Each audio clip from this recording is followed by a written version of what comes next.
Welcome to the Animal Wellness Podcast, all about improving the lives of animals with better policies and practices in government and business. Brought to you by Animal Wellness Action, where we believe helping animals helps us all. Here's your host, Joseph Grove. Greetings, everyone, and welcome to the Animal Wellness Podcast. Hi, I'm your host, Joseph Grove, and here we are at the end of 2024.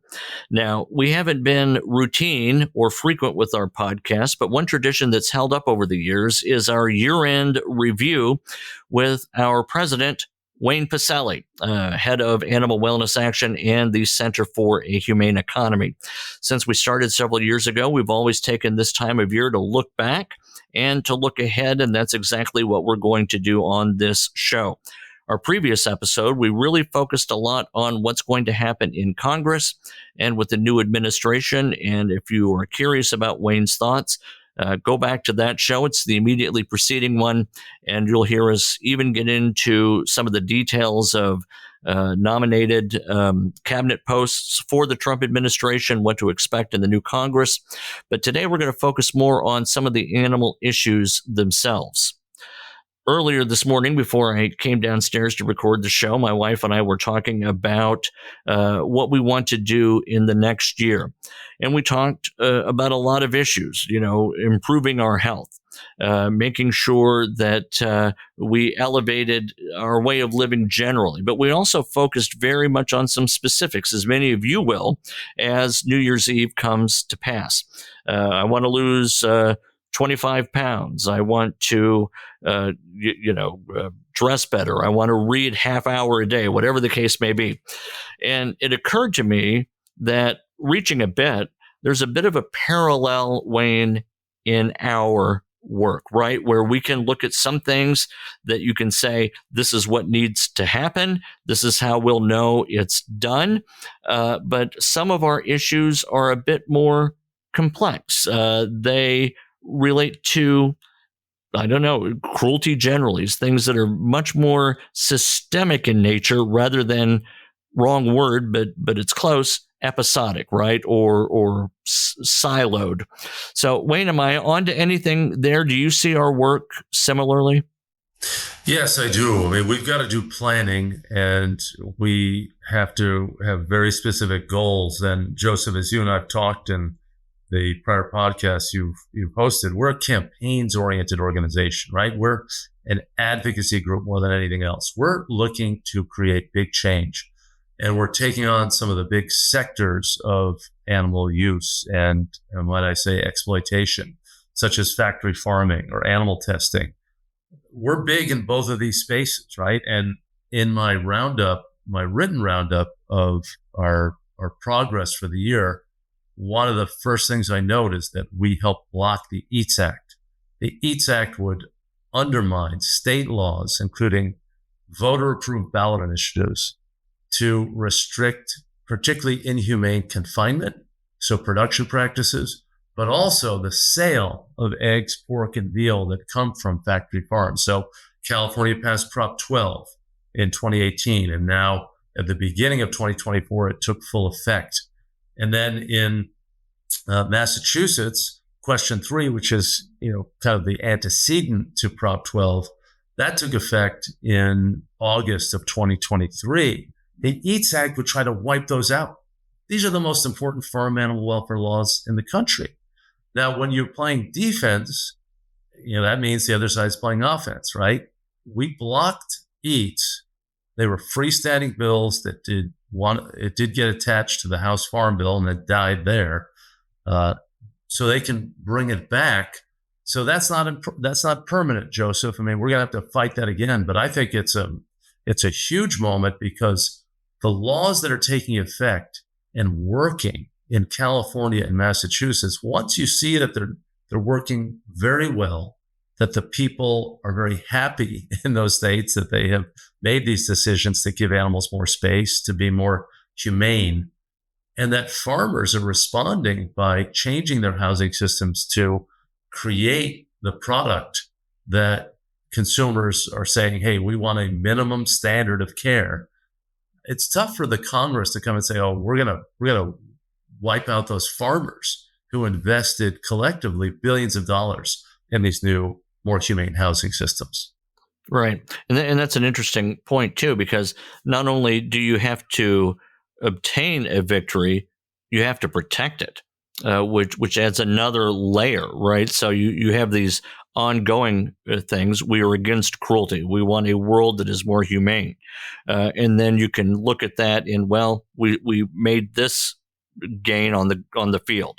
But as you point out, you have to go back and protect it, which is incredibly difficult when you add all of this to a single matrix. Well, Joseph, just on that point very quickly, I mean, wolves are another example of defense, right? For years, I've worked to block with many others, so many great attorneys in this space, to block states from conducting, trophy hunting, commercial trapping of the small population of wolves. We've tried to maintain their protections under the Endangered Species Act because the animals, have very small, often disconnected populations. And, we faced an effort in the House. We narrowly lost a vote in the House, 209 to 205. Lauren Boebert, congressman from Colorado, had a bill to unwind federal protections for wolves, which would have opened up many states to exploitation of wolves, perhaps even running them over with snowmobiles, as we saw in Wyoming. We were able to stop that in the Senate. But we're going to have wolves in a bigger way, especially with the new administration, right? I mean, I think the new administration, as you and I talked about in the last podcast, gives us opportunities to cut spending where animals are the victims of that excessive government spending, like animal testing or wildlife services or barn owl killing. But on wolves, the party's really connected to the ranching community and to the trophy hunting lobby, and they're going to be on the side, as they were in the first Trump term, of delisting wolves. So we're going to have our work cut out for us there. But that's another example, as you were talking about, of the necessity in our work of playing defense. Right. And another way we look at these issues is that the efforts are cumulative, right? So I'm thinking right now of the appetite we have increasingly for immediately verifiable gains. And it's not that way. Even in the 2.5 years, almost 3, that I've been here, it's really interesting how long-term some of these gains are, where you might have some years where all you really do is just, I guess, using a football analogy, you march down the field and it takes a long time to do that. And then you have maybe a couple of touchdowns in quick succession. So when we talk about barred owls, when we talk about wolves, this was a year, it seems to me, where we began to set a lot of things in motion that may take a while to pay off. What other of the campaigns you've championed this year, Wayne, do you see that similar kind of progress being made? Well, no, it's a great observation, Joseph. Let me just think about animal fighting.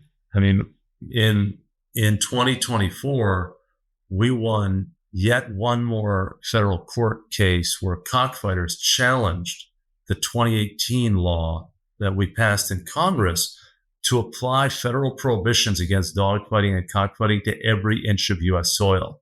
And specifically in 2018, during the debate before the bill was signed into law, it was a question of the U.S. territories, right? Puerto Rico had 100 cockfighting arenas. Guam had major cockfighting arenas. I had been to one undercover in the northern Guam town of Dededo. And, the other areas, U.S. Virgin Islands, major cockfighting activities there, even dogfighting. So we banned that. But then the cockfighters challenged it in court, right? So even when you pass a law, that doesn't end the process.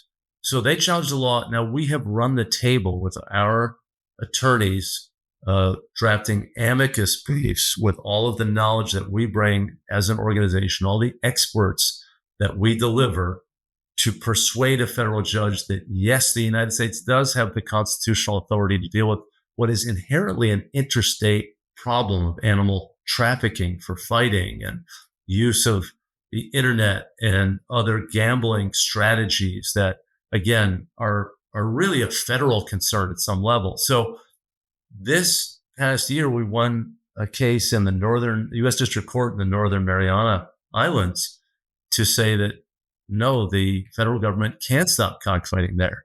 And we had won in the prior years similar cases in Puerto Rico and Guam.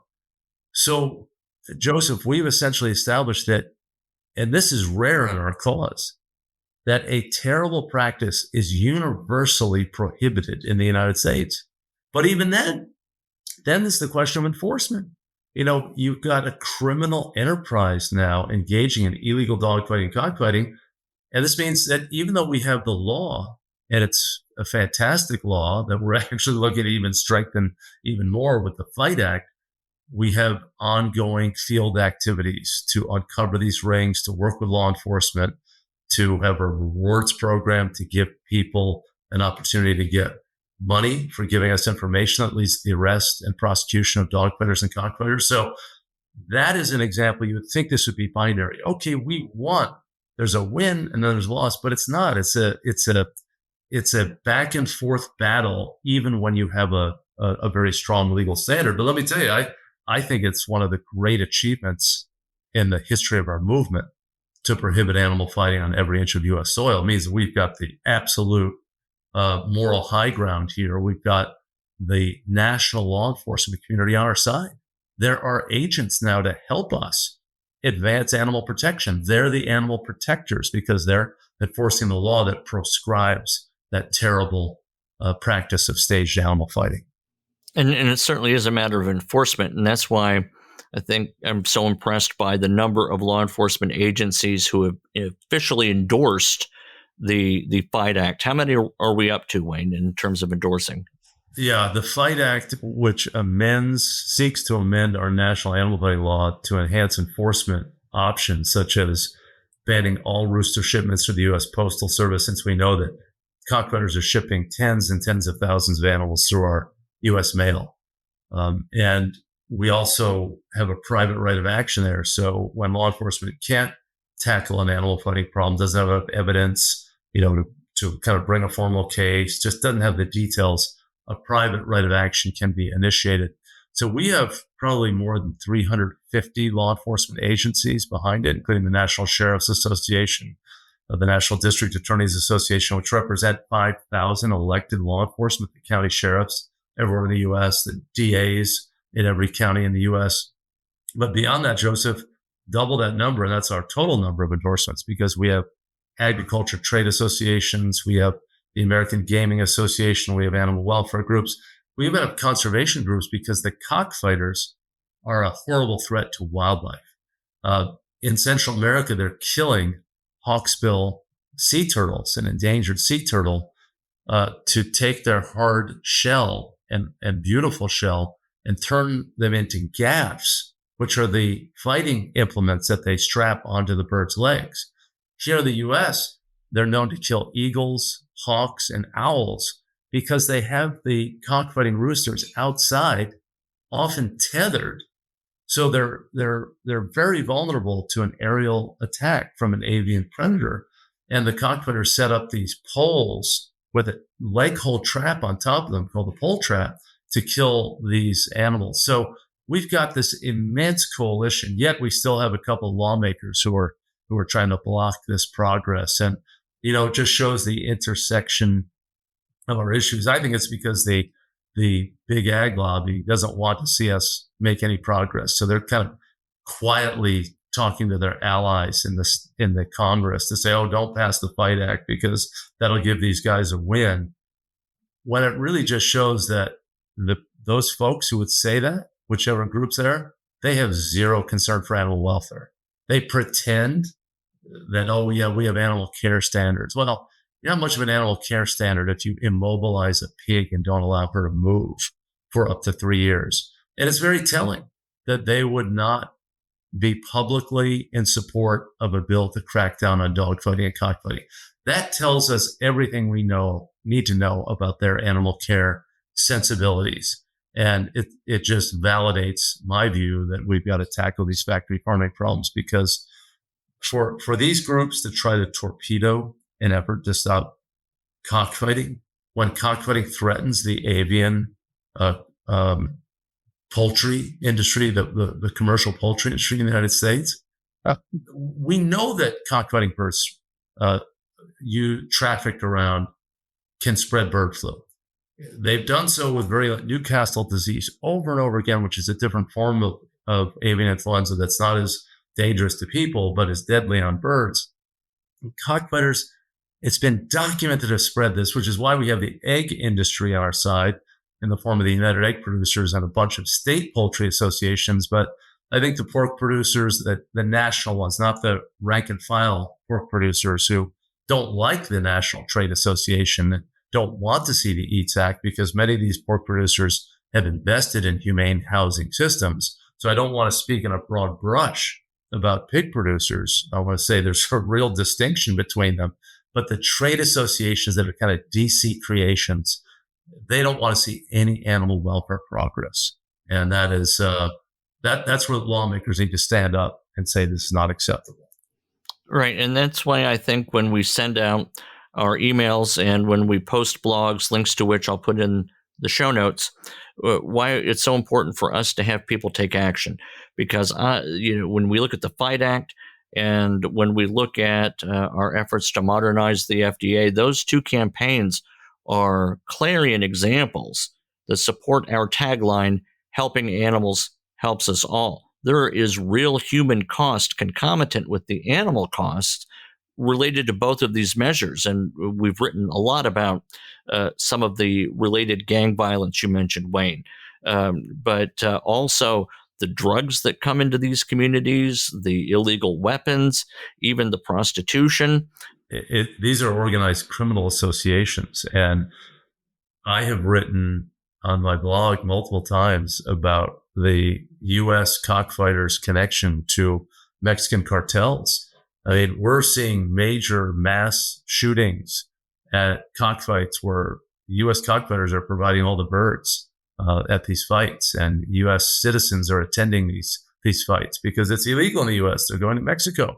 The Americans are, and it's cartels that are running it. These are the same cartels that are pushing fentanyl into our communities and fraying our rural communities. These are other narcotics trafficking operations. These are illegal gambling operations. They're, every conceivable crime you can think of, these folks are involved in. So the fact that any lawmakers are having little quarrels with language because we're trying to crack down on a border crisis of cockfighting that's not oft discussed in our news media is really unsettling to me. And we need to continue to clinch the case to these lawmakers, tell them that they're defending cartels when they're standing against the FIGHT Act, because that's what's happening. These American cockfighters are bound up together with these Mexican cartels. And I cannot underscore enough, Joseph, your urging of our supporters to communicate with lawmakers. I mean, it's not enough for us to have logic and to detail the case as we have. And we have. People can go to our website and see the very precise information we have about bird flu and cockfighting, cartels and cockfighting. But we need to make sure that lawmakers are hearing from rank and file citizens, and don't leave it up to us only. This is a collaboration between our supporters. We don't ask our supporters just to be financial supporters. That financial support is crucial for our continued operation. But we need folks to be active, and we need them to write and call their lawmakers to get these major policy initiatives over the finish line. Right. A lawmaker doesn't care if you send $25 to Animal Wellness Action so much as the lawmaker cares if his or her inbox and phones are being blown up with people opposed to these animal cruelty activities. Animal Wellness Action depends on people like you to complete our work. Our recent victories to protect big cats, spare beagles from pharmaceutical tests, and convince Nike to stop killing kangaroos for shoes would not have happened without the financial support of our donors. Become one at any amount. Visit animalwellnessaction.org/donate to join our fight against animal cruelty of all kinds. That's animalwellnessaction.org/donate. let's pivot, Wayne, to FDA modernization because, again, it's an example of helping animals helps us all, but it's also a little bit interesting because many people might say, well, you celebrated FDA modernization a couple of years ago or last year. Why are we still talking about it? I thought we won. If I'm stating it correctly, what we did with FDA modernization 2.0 is we removed from the FDA's list of requirements that the government says they must mandate animal testing. So FDA no longer is bound by law to require animal testing. The problem is, however, they're still requiring animal testing. Am I right? They haven't changed their regulations applied to drug manufacturers to be as liberal with them as the law is with the FDA. I hope I'm saying that somewhat cogently. Well, it's complicated, but let me say first that animal testing is a big, bundle of different forms of testing for different purposes, right? You have cosmetic, the use of animals to test cosmetics to see if they get in your eye, if it's mascara, how's that, how unsafe is that going to be? Or pesticides are tested and other chemicals are tested because there are chemicals in so many of the products that we use. The biggest category of animal testing has been their use in drug screening. So every drug you can think of, right? A pain drug, a cancer drug, an Alzheimer's drug. For 84 years, until Animal Wellness Action, the Center for Humane Economy, took on this campaign and then built a big coalition with so many incredible partnering organizations, there was an animal testing mandate for all new drugs, which is why I've said, we talk about cruelty-free cosmetics. You can buy cosmetics that come from a company with a little symbol on it that is not tested on animals. You're buying cruelty-free cosmetics. It means that the cosmetics that you are using were not tested on animals. There's no such thing as a cruelty-free drug. Every drug that we take, that you take and I take, Joseph, in terms of, a prescribed drug from a doctor, something you pick up at a pharmacy, had to go through extensive animal tests. Tens of thousands every year of beagles, tens of thousands of primates, millions of other animals. So really in record time, in 2021, we got legislation introduced to repeal this 8 decades long mandate for animal testing. That was the FDA Modernization Act. We got it done the very next year. It was called 2.0 because there were some tweaks to the original bill. And it was distinguished us with those tweaks. They were good changes. So we eliminated animal testing mandate. The problem then was, and this goes to all the enforcement issues that we talked about, FDA has been absolutely glacially slow in changing its regulations to conform them to the plain language of the statute. So the law says animal testing is not required, but FDA, which does the practical work with the drug developers, is still sending a confusing message to the drug developers. So we introduced a new bill, the FDA Modernization Act 3.0, to prescribe a rewrite of the regulations and to send a signal again that FDA must get on with the new paradigm of drug screening, which does not involve animals, but is grounded on human-based biology, which is much more predictive of the human reaction to drugs than putting something in a beagle or a primate. So we passed that FDA 3.0 earlier this month in December of 2024. The House is set up for action. The majority leader didn't put it on the calendar. I don't know why he didn't do it. It was all set up for final passage. But our author is the new chair of the Health Subcommittee in the House, Buddy Carter of Georgia. And I feel very confident we're going to get it done early in the year. But that's still not going to end the process, right? Then we have to have the drug companies and the other drug developers say, hey, I want to use this method. I want to make sure it's qualified. FDA's got to kind of bless that. So we have a long road to hoe, but you're talking about millions and millions of animals a year. Incremental gains, reducing by 10%, 30%, 70%. That is going to save so many animals. I mean, this is why I say that with animal protection, if you're thinking about it in a strategic way, you can't just conduct rescues. Rescues are important, right? Rescuing a stray animal, rescuing an injured wild animal. very important, vital. I love this work. I've done it for many, many years and in many ways. But if that's what we limit ourselves to, animals are in big trouble because many of the animals are in these legal institutions, right? They're in laboratories and factory farms and fur stores. We've got to turn around these problems. And often it's by policy and by corporate reforms where we get companies to do better. So a pharmaceutical company making a commitment to go animal testing free in the years ahead, or, obviously a fashion house saying no fur. That's the blend of work that we do at the Center for Humane Economy and Animal Wellness Action. Thank you, Wayne, for saying that so well and so thoroughly. And people need to care about this because it will get drugs to market faster, less expensively, and it will help incentivize or at least remove it will remove barriers to companies that may want to develop drugs for diseases for which there are yet no drugs, right? Because there are many diseases where we don't even have a medicine yet. Joseph, this is why we've been able to win. I mean, we created a campaign from nothing and have gone to not just 60 miles an hour, 80 miles an hour, almost overnight when you really think of some of the challenges that we face on other issues. And it was not just because this mandate was overreaching, this government mandate that no one's paying attention to until we really focused on it with our team and our many partners. But this issue, as you dig into it, you understand that our drug development system is broken.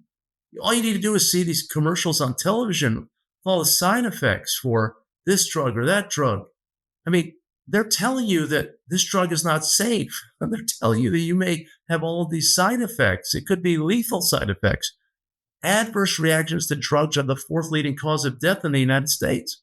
So what are we doing all these animal tests for? To then market drugs that are causing substantial human mortality. And many of these maladies that we're addressing through drug use, that we don't have cures. We often don't even have palliative treatments for these diseases, many cancers. And why are we doing animal tests on monkeys and beagles for human Alzheimer's? I mean, it just doesn't make sense. It's a human disease. And we have humans who, are obviously being studied in all of this. Why are we putting animals through this process? We're not going to get there. And to have a mandate for animal testing for an Alzheimer's drug just slows down the progress to get a drug that's going to be relevant. And so many of our listeners, we're all touched by Alzheimer's. We all know somebody, right? I have family members who have Alzheimer's, who died of Alzheimer's, and we all have friends and family who've had cancer. I mean, this is not working. And this idea that FDA is administering the gold standard is a farce. It really is a farce. What else strikes you from 2024? And what are you most excited about for 25? Well, again, it's a set of challenges all the time. I mean, I do feel like if we can defeat the EATS Act in Congress in 25 and 26, we're really going to turn hard towards a cage-free future, that we're going to end the cage confinement of breeding sows, laying hens. I think on animal fighting, 2024 was the best year ever for law enforcement actions to interdict illegal dog fights and cockfights. And that's because we've been pressing it with Shark and other partners that are also deeply committed to this issue. So I feel like we need to get that Fight Act done and just turn even more decisively into an animal fighting free world. I mean, the animal testing, the FDA Modernization Act efforts are super important. We just got to get, FDA is such a bureaucratic operation. It moves so slowly. It is steeped in the old models and thinking, and we need to just push it into the 21st century. And that's where we need Congress and the American public. I also feel like, in the new year, we're going to get Adidas finally to agree to join Nike and Puma, New Balance, and Sakito and Diadora and the other companies that we've secured pledges from and promises from now that are being implemented to stop sourcing kangaroo skins to make athletic shoes. And let me just say, finally, Joseph, I think 2026 is going to be the year we finally end slaughter of American horses for consumption. This is an enterprise that went from 400,000 American horses slaughtered for consumption, mainly for export, to now 20,000. And we can finish it off. We're now sending 20,000 horses to Mexico and Canada to be butchered for foreign diners, and we can stop that. And we're just about there with our partner, Grade 2K USA, on greyhound racing. From 60 greyhound tracks a little more than a generation ago to just 2 today. And we've got national legislation. And when the Farm Bill finally moves, we'll be ready to attach the Greyhound Protection Amendment to that Farm Bill and, just close out a 100-year-long enterprise that was not the most acute form of abuse, but it was a betrayal of the human-animal bond, that it was a frivolous use of animals when we can entertain ourselves in other, better, safer ways for animals. Well, Wayne, I look forward to being with you on this journey in 25, and I hope everyone listening to this podcast will join us by joining the team through taking action. We talk about the criticality of that, but also important is your financial support. We would love to have you with us in that way. You can really feel like you were invested in work for animals by joining our cause both ways, and we hope you'll consider doing so. So thank you, Wayne, and thank you, Ryan, our producer. We appreciate it, and thank you all so much for listening to the Animal Wellness Podcast. Please be sure to subscribe so you don't miss an episode, and follow Animal Wellness Action on Facebook, Twitter, Instagram, and LinkedIn. To stay current with all of our news and information and to take action to help animals, sign up at animalwellnessaction.org. Until next time, remember that helping animals helps us all.